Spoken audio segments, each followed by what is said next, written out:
कर ली, लेकिन 29 साल की उम्र में ही स्कैंड्रा बहुत बुरी तरह बीमार पड़ गई। स्कैंड्रा अपने हस्बैंड को छोड़कर जाना नहीं चाहती थी, वो उससे बहुत प्यार करती थी।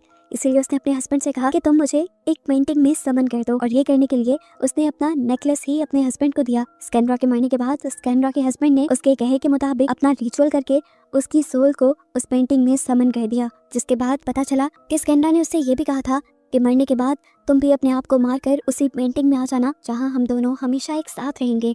अब अपने वादे के मुताबिक स्कैंड्रा के हस्बैंड को अपनी जान लेनी थी, लेकिन उसने अपना वादा तोड़ दिया और स्कैंड्रा के मरने के बाद अपनी लाइफ में बिजी हो गया और स्कैंड्रा की पेंटिंग को उसने ढांप दिया, जो सालों फिर बेसमेंट में ही पड़ी रही। ऐसा करने से स्कैंड्रा को बहुत ज्यादा गुस्सा आ गया और उसके अंदर ईवल चीजें आने लगी और उसने अपने हस्बैंड की पूरी फैमिली को कर्स कर दिया कि या तो वो मर जाए या इस दुनिया से गायब हो जाएं। यहाँ तक कि स्कैंड्रा ने खुद भी इस काम के लिए बहुत एफर्ट की। वो अपने हस्बैंड की फैमिली के आदमियों को पोजेस करती थी और उनसे उनकी वाइफ्स को मरवा देती थी, जैसा कि उसने क्लाइव से एना को भी मरवाया था। सीन प्रेजेंट में आते हैं और दिखाया जाता है कि एवलिन और एडम दोनों ही स्कैंड्रा के हस्बैंड की सोल को समन करने की कोशिश कर रहे हैं, लेकिन यहाँ पर पता चलता है कि जब तक सोल की अपनी मर्जी ना हो वो तब तक पेंटिंग में नहीं आती। परेशानी बहुत ज्यादा बढ़ गई थी। इस परेशानी के माहौल में एडम एवलिन को एक बात बताने की कोशिश करता है जो एवलिन के लिए शायद दुखी हो सकती थी। वो एवलिन को बताता है कि उस रात जब मुझे एटिक में होश आया, उस रात मुझे एटिक में स्कैंड्रा की सोल मिली थी और हम दोनों वहाँ पर फिजिकल हो गए थे। ये सुनकर एवलिन बुरी तरह टूट जाती है। एडम अपनी वाइफ एवलिन से कहता है, प्लीज तुम मुझसे मेरे मरने के बाद कभी नफरत ना करना।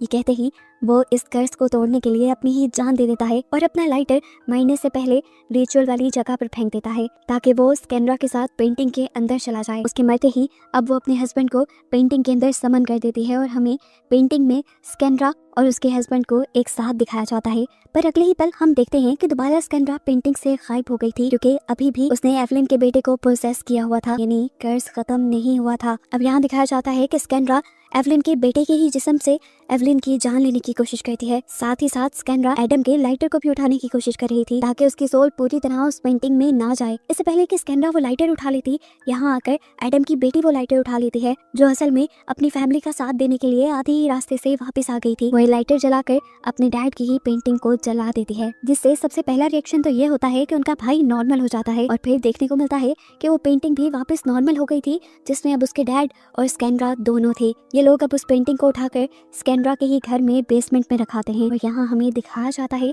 कि अभी भी एक पेंटिंग बची थी उस सीजर वाले आदमी की, जिसे उन्होंने उठाकर दूसरे रूम में रख दिया था और इसे तो एडम जलाना ही भूल गया था। और ये पेंटिंग ये शो कर रही थी कि पेंटेड रिचुअल अभी भी पूरी तरह खत्म नहीं हुआ, लेकिन इस सीन को दिखाते हुए ही कि कहानी यहाँ खत्म हो जाती है।